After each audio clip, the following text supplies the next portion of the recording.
Bonjour, mon nom est Bertrand Grégoire. Je suis spécialiste en pulvérisation pour le groupe Agritex John Deere. Aujourd'hui, on va vous parler de quelques conseils pour améliorer la pulvérisation des pesticides. On va avoir différents sujets. Donc, pour débuter, j'aimerais vous parler de la calibration des pulvérisateurs. Maintenant, les pulvérisateurs sont pratiquement tous munis de contrôle de débit automatique. Donc, à ce moment-là, quand on fait une calibration puis qu'on veut s'assurer que le débit qui est inscrit à l'ordinateur concorde avec le débit réel de pulvérisation, la méthode est un peu différente. Ça paraît compliqué, mais finalement, c'est plus simple qu'on le pense. Ici, on a un moniteur assez typique. C'est sûr que maintenant, la plupart des moniteurs, c'est des moniteurs avec écran tactile, beaucoup plus sophistiqués, mais j'ai pris celui-là comme exemple parce qu'il est quand même assez facile au niveau de l'explication. Si, par exemple, on veut tester avec un moniteur comme celui-ci, la majorité des moniteurs ont une fonction avec laquelle on peut simuler la vitesse. Donc, à ce moment-là, on n'a pas besoin de se déplacer au champ. On peut être complètement arrêté dans la cour du producteur avec tout simplement de l'eau dans le réservoir et faire notre calibration. Ce qu'on a à faire à ce moment-là, c'est que, par exemple, dans cet exemple-ci, on a une touche qui s'appelle Self-Test. Donc, la touche Self-Test sert à entrer une vitesse simulée. Par exemple, notre producteur nous dit qu'il va rouler 10 km/h. Donc, on peut entrer une donnée de 10 km/h, être arrêté et le système va simuler cette vitesse-là. Donc, par exemple, à un taux de 190 litres à l'hectare, on va entrer cette donnée-là. Et puis, en mettant l'interrupteur principal en position de marche, à ce moment-là, on va mettre en marche le système et puis après ça, on a juste simplement à recueillir la quantité d'eau dans une minute. La seule donnée, en fait, qui n'est pas nécessairement réelle, c'est la donnée de vitesse qu'on va simuler. Donc, selon notre source de vitesse que l'ordinateur va prendre, si on a une vitesse qui est GPS, il n'y a pas de problème, parce que ça, c'est tout le temps fiable. Par contre, si c'est une vitesse qu'on va aller chercher dans les aimants, dans la roue ou avec un radar, il est possible, à ce moment-là, qu'il y ait une marge d'erreur, parce que là, à ce moment-là, il y a un facteur de calibration qu'il faut entrer dans le système. Puis si ce facteur-là n'est pas le bon, à ce moment-là, la donnée de vitesse ne sera pas réelle. Donc, à ce moment-là, il est recommandé de faire un test.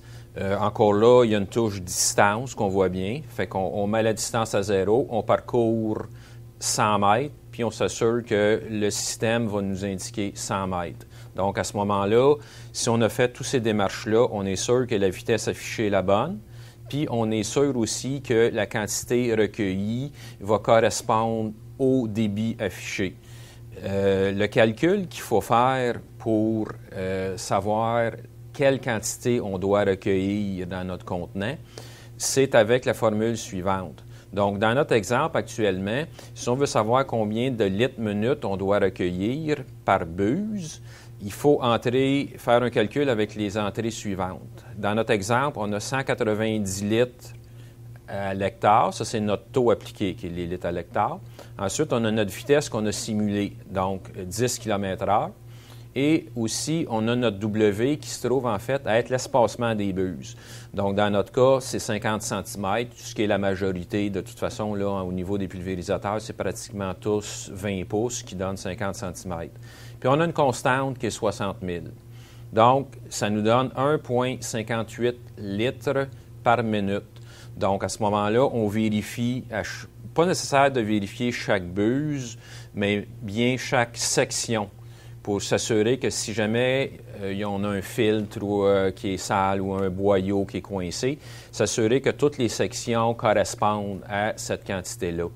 Donc, en faisant ça, bien, on est sûr à ce moment-là que la quantité affichée est la bonne dans le système. Un autre point qui est important, c'est de vérifier aussi l'usure des buses. Parce que là, avec les nouveaux systèmes maintenant qui contrôlent l'automatique, ça ne nous dit pas si les buses sont usées. Si les buses sont usées, le système il va quand même continuer à donner la bonne quantité avec un peu moins de pression à cause du fait que les orifices sont un petit peu agrandis. La problématique qu'on va rencontrer avec des buses usées, c'est que le patron d'arrosage qui est censé être la forme d'un œil pour faire un bon recroisement avec des jets balais, par exemple, à ce moment-là, si le jet est usé, il va avoir une plus grande concentration au centre. Donc, au niveau de la pulvérisation, c'est que ça va faire des lignes de concentration de produits, donc ce qu'on veut éviter. Et la façon de le vérifier, encore là, c'est relativement simple. C'est qu'on met de l'eau dans le réservoir. On va ajuster la pression à une pression donnée qu'on va retrouver dans le livre du manufacturier, qui va nous dire à quelle pression, combien de volume d'eau le jet va donner. Si on y va en système américain, un jet rouge, par exemple, va être un jet 0,4 qui va donner 0,4 gallons par minute à 40 PSI. Dans le cas d'un jet bleu, ça va être un 0,3 qui va donner 0,3 gallons à 40 PSI. Le 40 PSI est excessivement important parce que là, il faut avoir la bonne pression à la buse. Et dans certains cas, la pression sur la buse puis la pression affichée à l'avant du pulvérisateur peut différer parce qu'entre les deux, il y a des restrictions qui sont causées par les valves et différentes composantes. Donc, l'idéal, ce serait d'avoir un manomètre directement à la buse arrière pour s'assurer que la pression est bonne. Là, on va vérifier notre buse, que ce soit en système américain ou en système métrique, en litres-minutes. On va prendre le catalogue du manufacturier, puis on va vérifier la pression et on va regarder combien de liquide on est censé recueillir à cette pression-là. Et on peut tolérer 10 de marge d'erreur. Évidemment, ça va toujours être à la hausse parce que le trou ne va pas rapetisser. Donc, à ce moment-là, c'est là comme ça qu'on va mesurer l'usure. En haut de 10 à ce moment-là, il faut considérer changer les buses. S'il y a plus que 10 parce que c'est là qu'on va avoir un effet de concentration au niveau de l'arrosage. L'uniformité d'arrosage sera plus nécessairement adéquate. Donc ensuite, un autre sujet qu'on peut aborder, c'est qui peut vous aider, c'est les grosseurs de gouttelettes. En fait, c'est défini, il y a un système universel pour toutes les compagnies qui est une codification de couleurs selon la grosseur des gouttelettes. C'est différent parce qu'on a des codifications pour la grosseur des gouttelettes, puis on a des codifications pour la grosseur des buses, des trous des buses. C'est différent, puis souvent on va confondre les deux. Donc, quand on parle de grosseur de gouttelettes, on a cette codification-là qui est de très fin à extrêmement gros, qui est codifiée par couleur. Donc, une buse très fine, bien, c'est sûr que c'est toujours mieux parce que c'est une meilleure couverture de feuillage, donc meilleure efficacité du produit. Cependant, on a la contrainte du vent et de l'évaporation. Donc, à l'inverse, la grosse gouttelette, elle, va s'évaporer moins, va dériver moins, mais va donner une moins bonne couverture. Donc, c'est toujours un ajustement, c'est toujours un compromis qu'on a à faire entre l'efficacité et la dérive et l'évaporation. Donc, quand on parle aussi de grosseur de gouttelettes, un point qui est vraiment important, c'est l'uniformité des gouttelettes, parce qu'on a rencontré dans le passé des manufacturiers qui avaient des buses avec grosses gouttelettes, mais dans lesquelles on avait un pourcentage de gouttelettes fines qui dérivaient. Donc, il y a eu des études qui ont été faites là-dessus. Puis on peut voir, par exemple, le Ultra Low Drift de Hi-Pro, qui était un excellent choix parce qu'à ce moment-là, on avait juste quelques pourcentages de gouttelettes qui se ramassaient à 3 mètres de la cible. Donc, c'était pas beaucoup. Puis, contrairement au X-Eye T-Jet, qui est le jet le plus connu depuis 20, 25, 30 ans, qui était le plus utilisé. Mais cependant, ce qu'on voit bien, c'est que ce jet-là va nous donner beaucoup de dérives. Donc, même si il est à basse pression, si la gouttelette est grosse, mais si on a 50-60 de gouttelettes fines, bien, c'est eux, en fait, qui vont faire le dommage.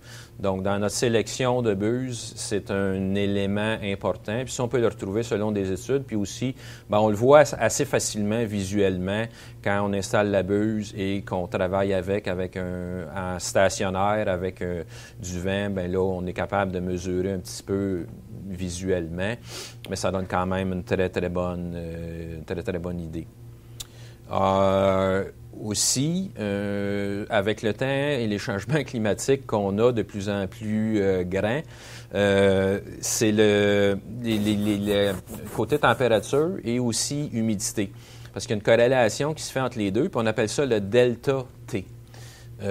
Avant, on s'en servait plus ou moins de cette donnée-là, mais maintenant, quand on a des grandes chaleurs et que c'est sec ou c'est humide, on dit toujours, bon, ben là, c'est trop chaud ou c'est trop sec, j'arrose pas, mais c'est quoi qui nous dit à partir de quand on doit arroser ou ne pas arroser? Bon, ben, il y a un tableau maintenant qui existe pour ça, puis c'est la corrélation qui a été faite entre on a l'humidité, puis en bas, on a la température.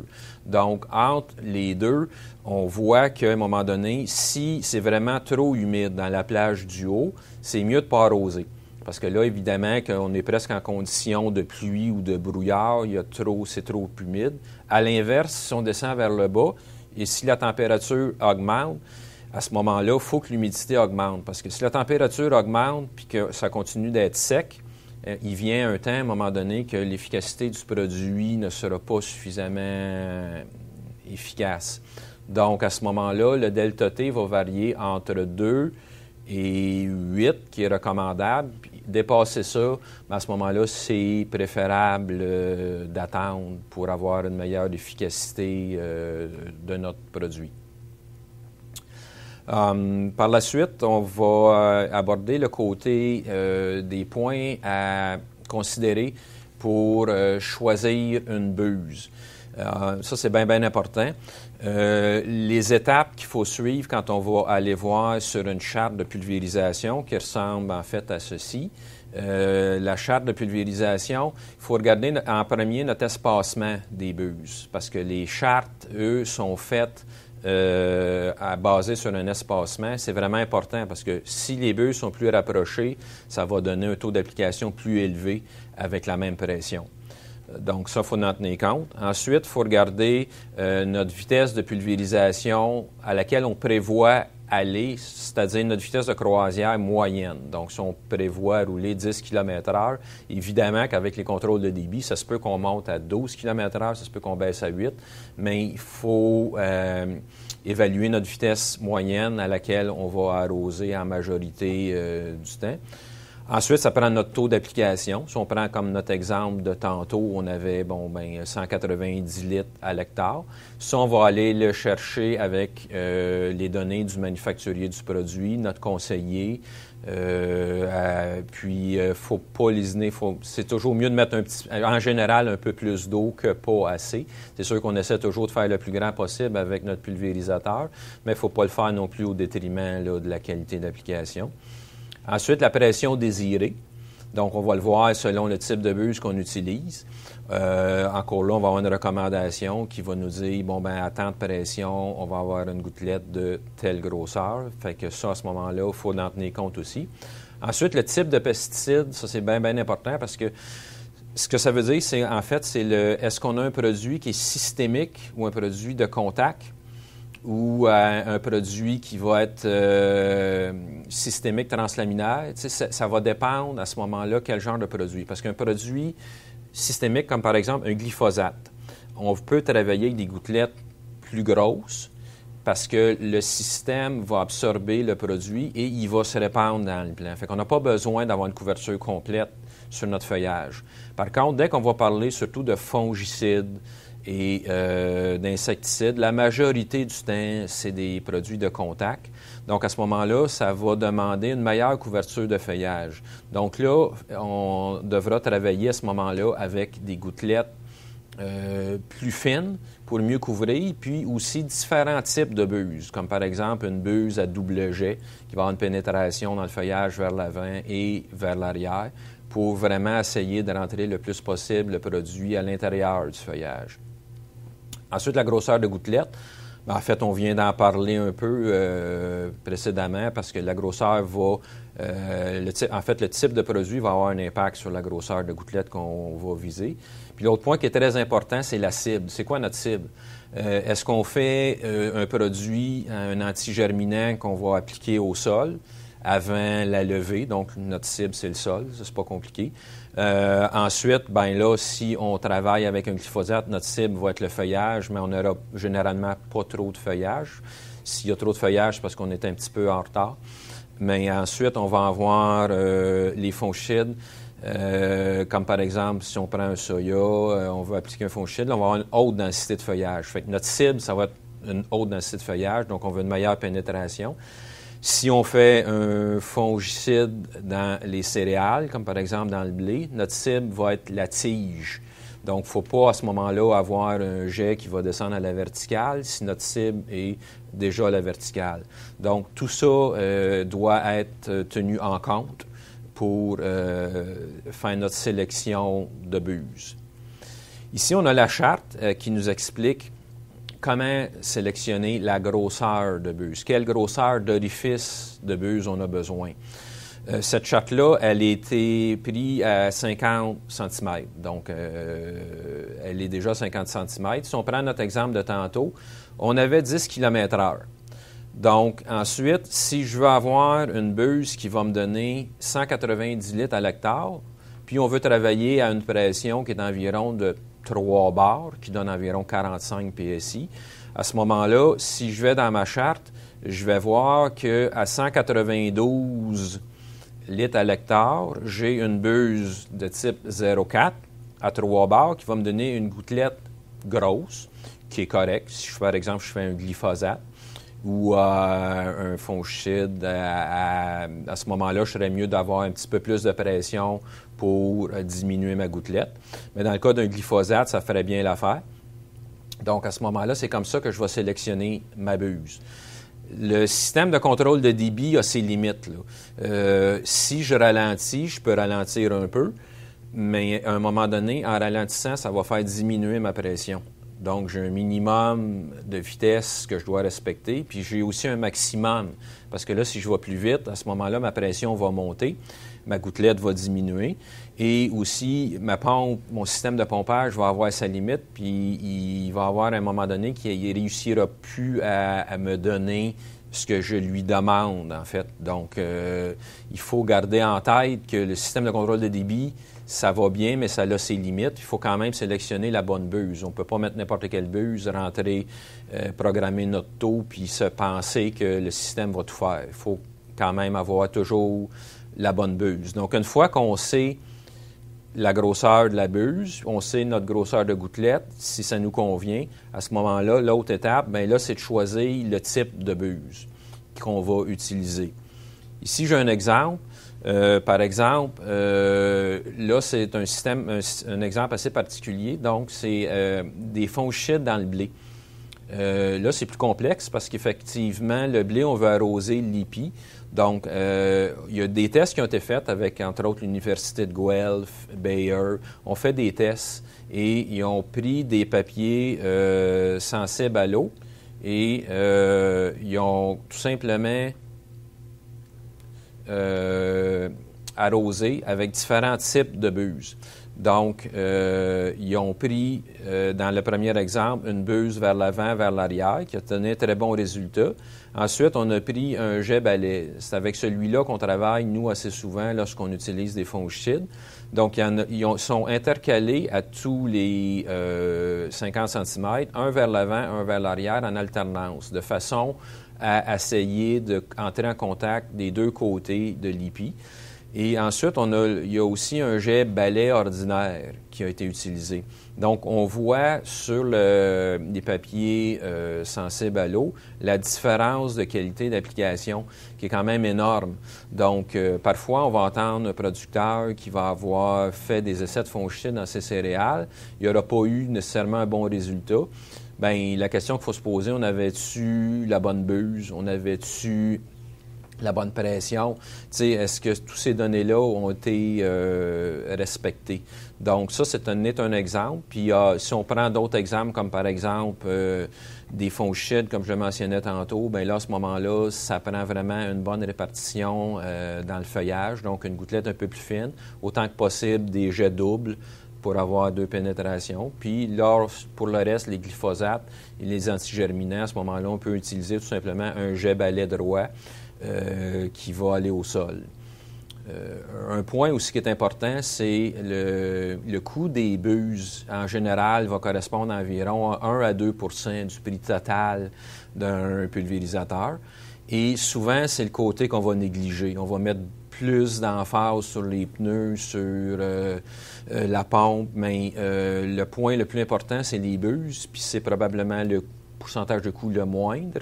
Et au contraire, ça devrait être là qu'on met le plus d'emphase puis qu'on prend le plus de temps. Puis il y a toujours juste une buse à la fois qui va s'user. Donc, si on en a 5, ils vont durer 5 fois plus longtemps.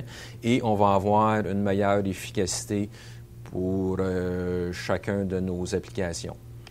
Donc, ça complète ma présentation. Je vous remercie et bonne journée. Visionnez d'autres vidéos de conférences sur le site web du CRAC ainsi que sur YouTube.